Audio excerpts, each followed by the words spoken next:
नमस्कार दोस्तों, मेरा नाम है अभिषेक और आप देख रहे हैं अभी रिएक्शन।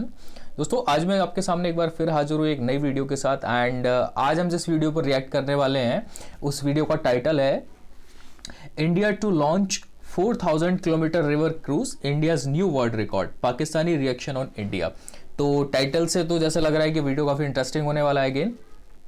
एंड इसके बारे में थोड़ा सा आपको बता दूं कि अभी हमारे जो प्रधानमंत्री जी हैं नरेंद्र मोदी जी, इसी मंथ की 13 तारीख को वो काशी से एक क्रूज शिप को लॉन्च करने वाले हैं, जो क्रूज शिप काशी से डिब्रूगढ़ आसाम में जाएगा।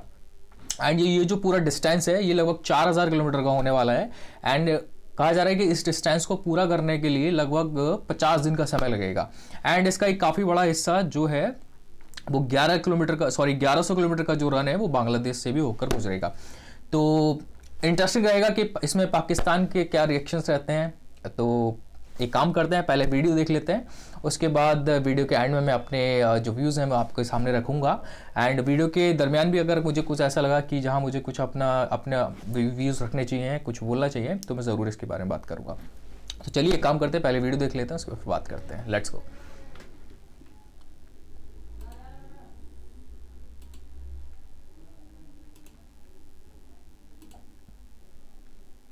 इंडिया के साथ कंपैरिजन दो वजूहात पे इस वक्त हम नहीं कर सकते। एक तो उनकी जो पॉपुलेशन है या कह लीजिए कि जो उनकी ह्यूमन रिसोर्स स्ट्रेंथ है वो हमसे मैनी टाइम्स ज़्यादा है। उनका जो पर कैपिटा इनकम है वो हमसे कहीं ज़्यादा है। उनके जो फॉरेन रिजर्व्स हैं वो हमसे मैनी टाइम्स ज़्यादा है। लिहाजा हम अगर पाकिस्तान को उसके साथ कंपेयर करेंगे तो जाहिर है फिर हम अपने आप को बहुत लो फील करेंगे। जो इंडिया और बांग्लादेश की जहां तक बात है तो वो हमसे तकरीबन उन्होंने 20 साल पहले इन चीजों पे काम करना शुरू किया था। मतलब मैं अभी आप मेरे टॉपिक पे या मेरे जो मैं बात करना चाह रहा हूँ उसके ऊपर अभी आए हैं, मैं ये नहीं कह रहा। Look before the division of the sub continent, तो जो ब्रिटिश थे उन्होंने ज्यादा फोकस दिया अपना हिंदुओं के साथ, और मुस्लिम को हैजा उसने एक टारगेट बनाया एज रिलीजियस बेस के ऊपर पाकिस्तान का काम take participation with Hindu societies.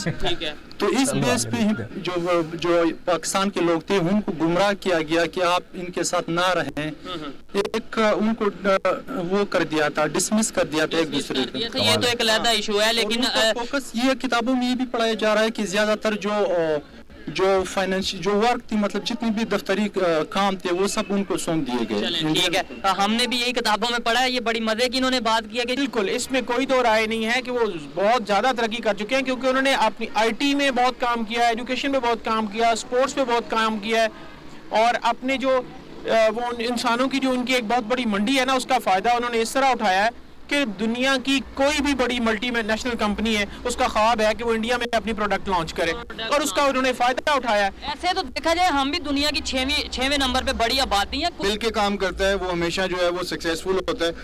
और उन्होंने गवर्नमेंट ने भी बिल्कुल काम किया, जैसे IT में आज से 30 साल पहले काम किया था। तो आज अगर आप देखें तो ग्लोबली ज्यादातर CEOs जो जितनी भी टेक कंपनीज के हैं वो इंडियंस हैं। तो वो हमें लगता है कि एकदम वो ऐसा नहीं है। जितने भी ये आपके जो माइक्रोसॉफ्ट के CEO हैं ये 30-35 साल से माइक्रोसॉफ्ट में काम कर रहे हैं। मुल्क के अंदर मुख्तलिफ किस्म के ग्रुप होते हैं, तो जैसे कि आप BLA ले लो या TTP ले लो, तो वो खुद ये इज़हार करते हैं कि भाई हम इन्वॉल्व है इसमें। आप ये कौन बनाते हैं, we have to capture them. अस्सलाम वालेकुम, नमस्ते, सत श्री अकाल। मैं हूं सुहेब चौधरी और आप देख रहे हैं मेरा और आपका YouTube channel real entertainment TV। आज मैं जिस टॉपिक पर वीडियो रिकॉर्ड करने जा रहा हूं, टॉपिक ये है कि Indian government world longest river cruise launch करने जा रही है, जो कि 4000 किलोमीटर कवर करेगी और बांग्लादेश से 1100 किलोमीटर ये गुजरती हुई जाएगी। इसी हवाले से पाकिस्तान की पब्लिक से बात करेंगे कि आखिर क्या वजह है कि इंडिया आए दिन वर्ल्ड रिकॉर्ड बना रहा है मुख्तलिफ फील्ड्स में। और दूसरे नंबर पे PM मोदी ने इसी हवाले से उन्होंने बोला है कि हम बांग्लादेश को चाहते हैं या मैसेज देते हैं कि वो ज्यादा से ज्यादा इस रिवर क्रूज से फायदा उठा सके। पाकिस्तान की पब्लिक इस हवाले से क्या राय रखती है, बांग्लादेश के लोग या बांग्लादेश इस रिवर क्रूज से क्या फायदा उठा सकेगा, इंडिया को इस रिवर क्रूज से क्या फायदा होगा, जानते हैं पाकिस्तान की पब्लिक से। और जो मेरी पर्सनल ओपिनियन है इस हवाले से वो मैं आपको बताऊंगा वीडियो के लास्ट में। चलते हैं वीडियो की तरफ और मिलते हैं वीडियो के बाद। अस्सलाम वालेकुम। वालेकुम अस्सलाम। आपका नाम? आसिफ उस्मानी। क्या करते हैं? मैं प्रिंसिपल हूँ पंजाब कॉलेज में। प्रिंसिपल है, जबरदस्त। पंजाब कॉलेज में प्रिंसिपल है। बड़ा खुशी भी हुई आपसे मिलके और साथ मजा आएगा बात करने में। टॉपिक ये है एजुकेशन और टूरिज्म, खास तौर पे टूरिज्म के हवाले से हम बात करेंगे कि इंडिया ने एक वर्ल्ड लॉन्गेस्ट रिवर क्रूज बनाया है, जो कि वो 13 को जाके लॉन्च करेंगे उसको, जो कि 4000 किलोमीटर का फासला तय करेगी और इसके अलावा टूरिज्म को बहुत ज्यादा प्रमोट किया जाएगा उसके थ्रू। सेकेंडली, बांग्लादेश से भी 1100 किलोमीटर वो गुजरेगी, 1100 किलोमीटर का फासला तय करेगी। क्या कहना चाहेंगे? इंडिया रिकॉर्ड पे रिकॉर्ड, वर्ल्ड रिकॉर्ड पे रिकॉर्ड बनाता जा रहा है मुख्तलिफ फील्ड्स में, और उसकी रीजन क्या है? बिस्मिल्लाहिर्रहमानिर्रहीम। सबसे पहले तो आपका बहुत शुक्रिया। सर, मैं थोड़ी सी ना बात को लंबी हो जाएगी, बट मैं आपको कोई मसला नहीं। देखने वाले चाहते हैं कि कोई एजुकेटेड बंदा और उससे ज्यादा बात सुनी जाए और उसकी बात देखी जाए। असल में ना हमें थोड़ा सा इस चीज को इंडिया के साथ कंपैरिजन से हट के देखना है। इंडिया के साथ कंपैरिजन दो वजूहात पे इस वक्त हम नहीं कर सकते। एक तो उनकी जो पॉपुलेशन है, या कह लीजिए कि जो उनकी ह्यूमन रिसोर्स स्ट्रेंथ है, वो हमसे मैनी टाइम्स ज्यादा है। उनका जो पर कैपिटा इनकम है वो हमसे कहीं ज्यादा है। उनके जो फॉरेन रिजर्व्स हैं वो हमसे मैनी टाइम्स ज्यादा है। लिहाजा हम अगर पाकिस्तान को उसके साथ कंपेयर करेंगे तो जाहिर है फिर हम अपने आप को बहुत लो फील करेंगे। हमने इसको यूं देखना है कि इस वक्त जैसे सारी दुनिया डिफरेंट एवेन्यूज तलाश कर रही है कि हम अपने मुल्क में इकोनॉमी को कैसे बूस्ट अप कर सकते हैं, और खास तौर पे जो रिसोर्सेज मौजूद हैं, जो सोर्सेज मौजूद हैं, उनसे कैसे फायदा उठाया जाए। दुनिया ये देख रही है कि जो उनके पास मौजूद है उनसे कैसे फायदा उठाया। एग्जैक्टली। तो पाकिस्तान को इस भी तवज्जो देनी चाहिए। इस सिलसिले में जो प्रीवियस गवर्नमेंट थी खान साहब की, उसमें इस सिलसिले में काफ़ी काम हुआ। For the first time in history हमने सुना कि पाकिस्तान को भी एक टूरिस्ट प्लेस के तौर पे इंट्रोड्यूस कराया जा रहा है। अल्हम्दुलिल्लाह पाकिस्तान एक ऐसा मुल्क है जहाँ पे डेजर्ट्स भी हैं, जहाँ पे आपके पास रिवर्स भी हैं, जहाँ आपके पास 4 वेदर्स हैं, माउंटेन्स हैं। क्या फायदा ये सब कुछ होने का जब हम फायदा नहीं उठा पा रहे, जब टूरिज्म यहाँ पे खत्म होता जा रहा है। इंटरनेशनल टूरिस्ट की बात तो दूर है, हमारे अपने जो टूरिस्ट हैं वो ही अब नहीं उस तरीके से टूरिज्म को फरोग कर पा रहे। और सेकेंडली, आपकी बात जो आपने बोला कि इंडिया की आबादी ज्यादा है जिसकी वजह से हम कंपेयर नहीं कर सकते। सबसे पहले तो हम कंपेयर कर भी नहीं रहे, हम जस्ट ये बात कर रहे हैं कि क्या वजह है कि वो इस तरीके से काम कर रहे हैं और हम नहीं कर रहे। और सेकेंडली, अगर आबादी इंडिया की ज्यादा है तो बांग्लादेश की आबादी तो ज्यादा नहीं है, वो क्यों ग्रो कर रहा है, वो क्यों उनकी मुख्तलिफ फील्ड्स में हमारे से आगे निकलता जा रहा है। इसके ऊपर आप क्या कहें? नहीं, मैं इस सेंस में बात कर रहा था कि बाज़ औक़ात ऐसा होता है कि हम ना अपने से बहुत बड़े के साथ कंपैरिजन करके ना अपनी छोटी छोटी अचीवमेंट्स को भी एंजॉय नहीं करते। तो सर ये देखें, कंपैरिजन इसलिए पहले नंबर पे कंपैरिजन नहीं, लेकिन बात इसलिए की जाती है, वैसे हम हर बात पे इंडिया को ले आते हैं, मतलब हम इंडिया से यहाँ पे आगे हैं, हमारे में जज्बा बहुत ज्यादा है। जहाँ पे हम बात आती है मतलब ग्रो करने की, जहाँ पे बात आती है अचीवमेंट्स की, उधर हम कह देते हैं नहीं उसकी आबादी ज्यादा है इसलिए हम वहाँ की बात ही नहीं करेंगे। ये नाइंसाफी नहीं है और अपने आप को धोखा देने वाली बात नहीं। मैं बिल्कुल ये नहीं कह रहा, मैं आपकी बात से एग्री करता हूँ, लेकिन मैं आपको पॉइंट समझाने की कोशिश कर रहा हूँ कि हमें ना स्टार्ट ले लेना चाहिए। हमें स्टार्ट ले लेना चाहिए कि हम भी टूरिज्म को प्रमोट करें, हम भी इंडियंस की तरह, ऑस्ट्रेलियंस की तरह, बंगालियों की तरह, श्रीलंकन्स की तरह स्पोर्ट्स को प्रमोट करें।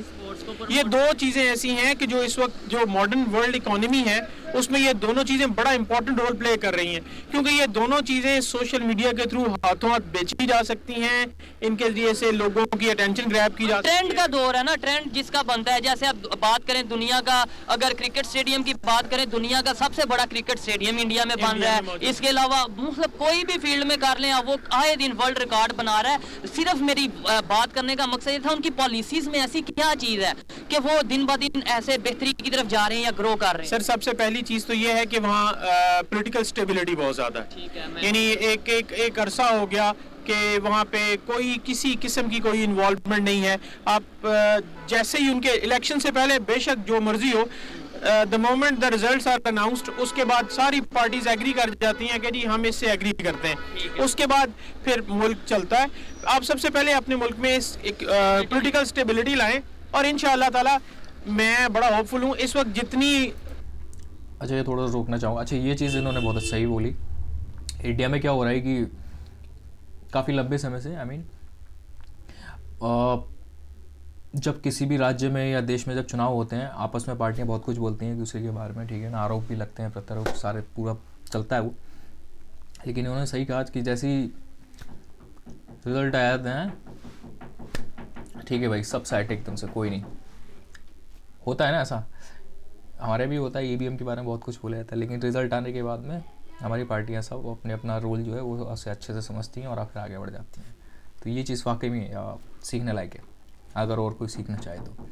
आगे बढ़ते हैं। जुल्मत और जितना अंधेरा फैल गया, इससे आगे रोशनी है इंशाल्लाह ताला। अब अवेयरनेस आ रही है लोगों में, अब लोग बात कर रहे हैं इस तरह के टॉपिक्स के, भाई अगर हमारे नेबर कंट्री ग्रो कर रहे हैं, अगर वो फायदा उठा रहे हैं टूरिज्म से या फिर स्पोर्ट्स से या मुस्लिम डिपार्टमेंट में, तो हम क्यों पीछे रह रहे हैं। बहुत अच्छा लगा इनसे बात करके, कुछ बातों से थोड़ा सा डिसएग्री करता हूं और काफी बातों से मैं एग्री करता हूं, और उनमें से एक बात यह है कि अब आगे उम्मीद अच्छे की जा सकती है, और वो सब डिपेंड करता है पाकिस्तान की यूथ पे। आइए मजीद किसी से बात करते हैं। बहुत शुक्रिया sir, thank you so much. अस्सलाम वालेकुम। वालेकुम अस्सलाम। आपका नाम? उस्मान। क्या करते हैं? जी मैं प्राइवेट जॉब करता हूँ। प्राइवेट जॉब करते हैं। मेरा टॉपिक ये है कि इंडिया ने world longest river cruise launch करने जा रहा है इंडिया। इसी वाले से मैं वीडियो रिकॉर्ड कर रहा हूँ कि वो जो रिवर क्रूज है दुनिया का सबसे बड़ा रिवर क्रूज होगा। आए दिन इंडिया वर्ल्ड रिकॉर्ड बना रहा है। अभी टूरिज्म को प्रमोट करने के लिए, इंटरनेशनल टूरिज्म को प्रमोट करने के लिए उन्होंने ये अगर काम किया है, क्या फायदा होगा इंडिया को। बांग्लादेश से सेकेंडली वो 1100 किलोमीटर तकरीबन बांग्लादेश से भी गुजर कर जाएगा। बांग्लादेश को इसका क्या फायदा होगा, और पाकिस्तान इस तरीके से काम क्यों नहीं कर रहा इंटरनेशनल टूरिज्म को प्रमोट करने के लिए। मेरे ख्याल से आपकी बात ठीक है, पाकिस्तान का उस तरीके से काम नहीं हुआ टूरिज्म पे, बट अगर आप थोड़ा सा रुकना चाहूँगा। आई थिंक ये क्वेश्चन ही गलत है कि पाकिस्तान टूरिज्म को क्यों प्रमोट नहीं कर रहा। भाई हाँ, बात यह है कि पाकिस्तान टूरिज्म को प्रमोट करेगा किस बिहाफ पर, क्या है पाकिस्तान में दिखाने लायक ऐसा, पहला। दूसरा, कोई भी टूरिस्ट किसी कंट्री में जब विजिट करता है तो उसकी पहली जो क्वेरी रहती है, पहली जो उसकी जो प्रायोरिटी रहती है वो क्या रहती है, उसकी अपनी सुरक्षा, कि जब वो वहाँ विजिट करेगा तो क्या वो वहाँ से वापस सुरक्षित आ पाएगा या नहीं आ पाएगा। लेकिन पाकिस्तान के बारे में ये नहीं कहा जा सकता है। सुरक्षा का तो सबसे बड़ा इशू रहता है वहाँ पर हमेशा, ठीक है ना। तो पहले आपको अपनी सुरक्षा को सही करना पड़ेगा, अपनी सिक्योरिटी को। आए दिन धमाके होते रहते हैं वहाँ पर यार। पैरेलल गवर्नमेंट एस्टैब्लिश करके बैठ गया है तालिबान वहाँ पर। अभी कुछ ही 1-2 दिन पहले की बात है, ये न्यूज़ में आया था, सुना था मैंने। तो जब इस तरह की सिचुएशन होगी देन यार कौन आना चाहेगा पाकिस्तान में विजिट करने के लिए, और आपके पास है क्या दिखाने के लिए। तो इन सब चीज़ों को जब तक आप ठीक नहीं करेंगे, कोई नहीं आने वाला पाकिस्तान। चलिए आगे बढ़ते हैं। पिछले 3-4 साल में देखें तो कुछ अच्छे स्टेप्स भी उठाए गए हैं गवर्नमेंट की तरफ से, जैसे जो स्कर्दू का एयरपोर्ट था उसको इंटरनेशनल किया गया। पहले कोविड की वजह से जाहिर बात है उस तरह की फ्लाइट्स वगैरह नहीं आ रही थी यहाँ, तो लोग उस तरह का नहीं आ रहे थे, बट ये स्कर्दू का जैसे एयरपोर्ट इंटरनेशनल हुआ है तो उससे ये है कि उसको प्रमोशन तो मिलेगी। बट आप बिल्कुल सही कह रहे हैं, क्योंकि पिछले 70 साल से जी बिल्कुल। अगर बात करें अपने नेबर कंट्री की, खासतौर पे इंडिया की बात करें, उनके टूरिज्म जो उनकी पॉलिसीज हैं उनको देखें, और अपनी टूरिज्म पॉलिसीज को देखें। वहां पर टूरिज्म का जो रेशियो है बढ़ती जा रही है, हमारे यहाँ पे कम हो रही है। क्या रीजन समझते हैं? आई थिंक उसके पीछे रीजन ये है कि जैसे हमारी यहाँ स्टेबिलिटी आती ही नहीं है, ना पॉलिटिकल स्टेबिलिटी आती है, ना और प्रॉब्लम्स हमारी हल होती हैं, तो जिसकी वजह इशू भी रहता है। जी बिल्कुल ऐसे ही है। जो सिक्योरिटी इश्यूज थे पहले हमारे काफ़ी ज़्यादा इंटरनल चैलेंजेस थे, जैसे इंटरनेशनल टीम्स नहीं आती थी क्रिकेट की। अब ये है कि पॉजिटिव स्टेप्स हो रहे हैं, हमें आई थिंक पॉजिटिव आगे फ्यूचर के लिए सोचना चाहिए। आपकी बात ठीक है कि पिछले सालों में नहीं हुआ, बट आई होप कि इंशाल्लाह ताला फ्यूचर में काफ़ी बेहतर होगा। जो इंडिया और बांग्लादेश की जहां तक बात है तो वो हमसे तकरीबन उन्होंने 20 साल पहले इन चीजों पे काम करना शुरू किया था। इंशाल्लाह बहुत शुक्रिया, अच्छा लगा बात करके। अभी भी बहुत लेट नहीं हुआ, अभी भी हमें सीखना चाहिए अपने नेबर से, और अगर हम सीख लेंगे, अभी भी हम शुरुआत करेंगे, स्टार्टअप लेंगे, तो शायद 10, 15, 20 साल बाद हम ये कह सकेंगे पाकिस्तान ने ये लॉन्च किया, पाकिस्तान इस फील्ड में आगे जा रहा है। अदरवाइज 15 साल बाद भी मेरे जैसा कोई रोड पे खड़ा होकर यही बोलेगा कि इंडिया ने ये कर लिया, पाकिस्तान ने क्यों नहीं किया, बांग्लादेश ने ये कर लिया, पाकिस्तान ने क्यों नहीं किया।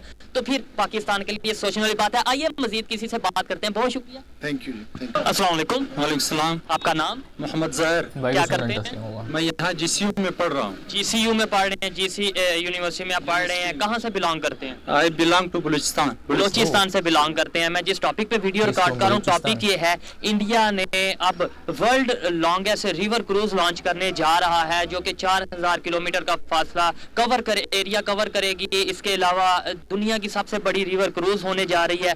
क्या समझते हैं, इंडिया आए दिन कोई ना कोई वर्ल्ड रिकॉर्ड बना रहा है। अभी टूरिज्म के हवाले से वो काफी ज्यादा काम कर रहा है, और सेकेंडली नेबर्स के साथ उसके रिलेशन काफी बेहतर हो रहे हैं। जैसे बांग्लादेश के साथ, तो अभी ये जो प्रोजेक्ट है, इसके अंदर बांग्लादेश से भी 1100 किलोमीटर वो गुजरेगी। इस पर क्या कहना चाहेंगे आप? जी, ऑब्वियसली नो डाउट कि टूरिज्म के बारे में आपने बात की। टूरिज्म एक तरीका है, एक वे है गुड रिलेशनशिप कायम रखने का। ठीक है। तो टूरिज्म, आपका क्वेश्चन में आई अंडरस्टूड कि टूरिज्म क्यों पाकिस्तान में नहीं है बनिस्बत as compare to India and Bangladesh. जाहिर सी बात है, सिंपल क्वेश्चन है, you have to protect the foreign investors. जबरदस्त। तो जब आप उनको ये तसल्ली दे, आप उनको ये सिक्योरिटी प्रोवाइड करे, वही जो they मैंने कहा must था बीच में। welcome। ठीक है। जैसे अभी आप रिसेंटली बात करें सिक्योरिटी इज द क्रिकेट की, बिगेस्ट जो कंसर्न आते इन हैं पाकिस्तान फॉरेन, फॉर एनीवन। उनको हमने एक बहुत ही अच्छा सिक्योरिटी मुहैया की है। ठीक है। प्लस हम उनको ये एतमाद दिलाया कि you will be protect here. लेकिन अभी बहुत सी टीम्स ऐसी हैं जो यहाँ पर पहले आना चाह रही थी, अब नहीं आना चाह रही। पाकिस्तान में सिक्योरिटी का इश्यूज फिर से दोबारा से बढ़ते जा रहे हैं, जबकि इंडिया में जो IPL हो रही है, पूरी दुनिया के जो से क्रिकेटर हैं वो वहाँ पर आने के लिए ख्वाहिशमंद हैं। Obviously you are right, लेकिन with the passage of time ये ऐसा ऐसा होता जाएगा। देखो पिछले साल आप देख लो, मतलब आज से 2-3 साल पहले कोई भी नहीं आ रहा, लेकिन अभी रिसेंटली आ रहा है। जाहिर सी बात, इंग्लैंड जैसे बड़ा टीम आया। ठीक है। और लेकिन ये है कि अभी 2-3 साल से आप बात कर रहे हैं, नो डाउट के न्यूजीलैंड भी आया, टीम्स आई, लेकिन अब ये दहशतगर्दी या टेररिस्ट की वेव दोबारा से स्टार्ट हो रही है। आप बलूचिस्तान से बिलोंग करते हैं, बलूचिस्तान में आए दिन जो तालिबान की तरफ से किया जा रहा है, इस्लामाबाद में जो किया जा रहा है, आपको नहीं लगता ऐसे टूरिज्म पे बहुत ज्यादा इफेक्ट होगा, बहुत ज्यादा पाकिस्तान का इमेज खराब होगा? जी, जाहिर सी बात है, मुल्क के अंदर मुख्तलिफ किस्म के ग्रुप होते हैं। तो जैसे कि आप BLA ले लो या TTP ले लो, तो वो खुद ये इज़हार करते हैं कि भाई हम इन्वॉल्व है इसमें।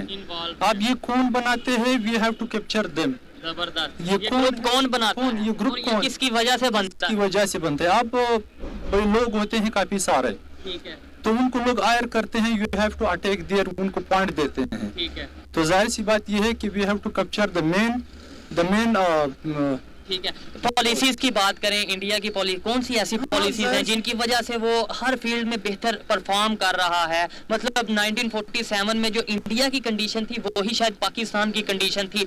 70s तक की बात करें, जो पाकिस्तान की कंडीशन थी वही शायद इंडिया की कंडीशन थी। आज इंडिया जहां पर जा चुका है, हम लोग तो शायद ये भी कंपैरिजन तो बहुत दूर, हम वैसे ही बात करें तो हमें थोड़ा सा अपने आप में थोड़ा शर्म आती है कि यार हमें उनके साथ कंपैरिजन करना नहीं चाहिए, उनकी बात नहीं करनी चाहिए। वजह क्या है, क्या ऐसी policies? Look, before the division of the sub continent, तो जो ब्रिटिश थे उन्होंने ज्यादा फोकस दिया अपना हिंदुओं के साथ, और मुस्लिम को हैजा उसने एक टारगेट बनाया एज अ रिलीजियस बेस के ऊपर कि you have can't take participation with Hindu societies. ठीक है। तो इस बेस पे जो पाकिस्तान के लोग थे उनको गुमराह किया गया कि यहाँ थोड़ा सा रोकना पड़ेगा गुरु। मतलब कोई पाकिस्तानी अगर हिंदुस्तान के बारे में बात करे और या अपने इंटरनल इश्यूज के बारे में बात करे और उसमें इंडिया की बात ना करे, हिंदुओं की बात ना करे, यहूदियों की बात ना करे, क्रिश्चियंस की बात ना करे, तो काम ही नहीं चलेगा ना, डाइजेस्ट नहीं हो पाता हो। भाई लोग एक चीज़ बताओ, 1947 में जब बंटवारा हुआ था तो मुस्लिम लीग और मोहम्मद अली जिन्ना की डिमांड क्या थी? उनका यही तो कहना था ना कि हम हिंदुओं के साथ में नहीं रह सकते, हम एक अलग विचारधारा है, हमारी पूजा पद्धति अलग है पूरी तरीके से, खान पान अलग है पूरी तरीके से, तो हमारा सर्वाइवल साथ में नहीं हो पाएगा किसी भी तरह से। तो इसलिए हमें भूमि का एक खंड चाहिए, एक अलग टुकड़ा चाहिए जिस पर हम अपना अलग मुल्क बनाएंगे, और उसको पाकिस्तान आपने नाम दिया। तो हमेशा से प्रॉब्लम आप ही को तो थी ना। और आप जब अपने ऊपर जब आपको सेल्फ इंस्पेक्शन करना चाहिए तो उसको करने के बजाय सारा जो मतलब प्रॉब्लम्स हैं उसके लिए जो एक्सक्यूज आपको चाहिए वो सारा दूसरों पर डाल देते हो कि भाई ये तीसरे ने किसी ने किया है, किसी हिंदू ने किया है, यहूदी ने किया है, क्रिश्चियन ने किया है, इंडिया ने किया है, यूएस ने किया है, रशिया ने किया है, अफगानिस्तान ने किया है या फिर इजराइल ने किया है। इजराइल जैसे तो आपका कुछ लेना देना दो तो उसके साथ भी तुम्हारा कोई रिलेशनशिप नहीं है। इनफैक्ट अपने पासपोर्ट पर लिख कर रखते हो कि ये दुनिया में हर जगह जाने के लिए चलेगा लेकिन इजराइल के लिए नहीं चलेगा यार। तो just look at yourself first यार बॉस, अपना सेल्फ एनालिसिस करो दैट हु यू आर, उसके बाद आपका कुछ हो सकता है। वरना पाकिस्तान के जैसे हालात अभी हैं इससे ज़्यादा बदतर ही होते हुए दिख रहे हैं मुझे, कोई इसमें इम्प्रूवमेंट नज़र आता हुआ नहीं दिख रहा। तो चलिए आगे देखते हैं क्या बोलते हैं। कि आप इनके साथ ना रहें, एक उनको वो कर दिया था, डिसमिस कर दिया था एक दूसरे को। ये तो एक अलग इशू है, लेकिन फोकस ये किताबों में ये भी पढ़ाया जा रहा है कि ज्यादातर जो फाइनेंशियल जो वर्क थी, मतलब जितनी भी दफ्तरी काम थे वो सब उनको सौंप दिए गए। ठीक है, हमने भी ये किताबों में पढ़ा है। ये बड़ी मजे की इन्होंने बात किया कि जी जो हिंदू थे उनको सारे दफ्तरी काम जो ऑफिस वर्क था सारा उनके अंडर था, इसलिए जो उनसे मुसलमान है ग्रो नहीं कर पाए। लेकिन मान लेते हैं, ये भी मान लेते हैं कि सारा पेपर वर्क उनके पास था। लेकिन मुझे ये बताएं, पार्टीशन हो गई, पार्टीशन भी शायद इसी वजह से हुई कि हम कुछ कर नहीं पा रहे अपनी आजादी से। पार्टीशन हो गई, उसके बाद तो हम और नीचे आगे बजाय ऊपर जाने के। अब तो हम आजादी, अब यहाँ पे कौन सा हिंदू है जो इस तरीके से हमें डिस्टर्ब कर रहा है, कौन सा नॉन मुस्लिम है, कौन सा जो अंग्रेज है जो हमें डिस्टर्ब कर रहा है। इधर सारे मुसलमान हैं, मुसलमान की गवर्नमेंट है। नो डाउट यहाँ पे कुछ लोगों को उन्होंने तैयार किया है। अच्छा, अभी भी यानी तैयार उन्होंने? हाँ, उनका अभी भी यहाँ पर है कुछ हाथ, वो कहते हैं कि कानून के बड़े लंबे हाथ हैं। मैंने तो सुना था जीसी यूनिवर्सिटी में बड़ी क्वालिटी एजुकेशन होती है, लेकिन आई थिंक थोड़ा सा हमें बेहतरी की तरफ सोचने की जरूरत है। हमेशा किसी को ब्लेम करने के लिए अपने आप को ही ब्लेम करना पड़ेगा, लेकिन उनको पकड़ना पड़ेगा जो ये धंधे करवा रहे हैं या जो कर रहे हैं। इस चीज से काफी हद तक एग्री करता हूँ कि कहीं ना कहीं हमारी अपनी गलती है, और हमें जब तक अपनी गलतियों को नहीं बेहतर करेंगे तब तक शायद हम बेहतरी की तरफ नहीं जाएंगे। पाकिस्तानी पब्लिक की ओपिनियन आप तक पहुंचाइए। और अगर इस हवाले से जो आज की वीडियो थी, इस हवाले से मेरी पर्सनल ओपिनियन की बात की जाए तो मैं ये समझता हूँ कि ये सब कुछ अगर कोई भी फील्ड में कोई भी कंट्री डेवलपमेंट की तरफ जा रहा है तो ये डिपेंड करता है उनके विजन पे। आज से 15 साल पहले, 20 साल पहले, 30 साल पहले जो इंडिया वालों ने विजन बनाया, आज उसका फायदा उन्हें नजर आ रहा है हर फील्ड में, और इकोनॉमी भी उनकी ग्रो कर रही है, इंटरनेशनल इमेज उनका बेहतर हो रहा है। पाकिस्तान को भी चाहिए कि अभी भी वक्त है, अभी भी हम स्टार्ट लें, अभी भी हम मुख्तलिफ फील्ड्स में अपने आप को ग्रो करने की तरफ जाएं। किसी को ब्लेम करने की बजाय अपने आप पे ब्लेम, अपनी गलतियों को देखें, और खुद की गलतियों को जब हम देखेंगे, उनको बेहतर करेंगे, तभी पाकिस्तान किसी भी फील्ड में बेहतरी से ग्रो कर पाएगा। ये मेरी पर्सनल ओपिनियन थी, आप इसे एग्री भी कर सकते हैं और डिसएग्री भी कर सकते हैं। वीडियो कैसी लगी कमेंट में जरूर बताइएगा। मिलते हैं नेक्स्ट वीडियो में, तब तक के लिए पीस आउट, अल्लाह हाफिज। जी दोस्तों, तो वीडियो हो गई है समाप्त। एंड आपने जैसा देखा पाकिस्तानियों का जो तरीका होता है वो उनका डिफरेंट होता है थोड़ा सा। एक अलग ही लॉजिक चलता है पाकिस्तान में हर चीज़ को लेकर। तो कुल मिलाकर लबोलुबाब ये है कि पाकिस्तान को भी अगर ग्रो करना है तो सबसे पहले ना खुद को ठीक करना पड़ेगा। जैसे ये आखिर में जो भाई बोल रहे थे कि हमारी सारी समस्याओं की जड़ हमारी पॉलिटिकल एलिट है, तो भाई वो पॉलिटिकल एलिट है भी तो पाकिस्तान की ही ना। वो आप में से ही तो कोई है जहाँ पर ऊपर जाके जो बैठा हुआ है। तो जब आप सही हो जाओगे तो आप ही तो ऊपर जाके बैठोगे और आप अच्छी पॉलिसीज बनाओगे। लेकिन आप जब नीचे से जाते हो तो आपकी मेंटेलिटी ही अगर उस तरह की है कि भाई मेरे साथ जो भी गलत होना है वो मेरी वजह से नहीं, वो किसी यहूदी, हिंदू या क्रिश्चियन की वजह से होना है, तो फिर आप जब ऊपर जाके बैठोगे तो आप भी उन्हीं की तरह बिहेव करोगे, है ना। तो फिर आप डिफरेंट कहाँ हुए उसमें। तो ये पाकिस्तान को थोड़ा समझना पड़ेगा। Overall video was good and जो कुछ रिएक्शंस थे कुछ लोगों के वो भी काफ़ी पॉजिटिव थे। हाँ, ये है कि प्रोएक्टिव प्रोग्रेसिव लोग भी हैं पाकिस्तान में। सभी एक तरह से नहीं सोचते हैं जैसे आखिर में भाई बोल रहे थे। But overall video was good and I really appreciate कि शोएब जिस तरह से क्वेश्चंस पूछते हैं एंड काउंटर क्वेश्चंस भी करते हैं। I love the way he asks the pointed questions पूछते हैं वो बिल्कुल एकदम से। So I love him as well. Shoaib, this is for you from my end. सो आप बताइएगा कमेंट बॉक्स में कि आपको वीडियो कैसा लगा, एंड मिलते हैं किसी नेक्स्ट वीडियो में एक नई वीडियो के साथ में। तब तक के लिए जय हिंद, वंदे मातरम, साइनिंग ऑफ।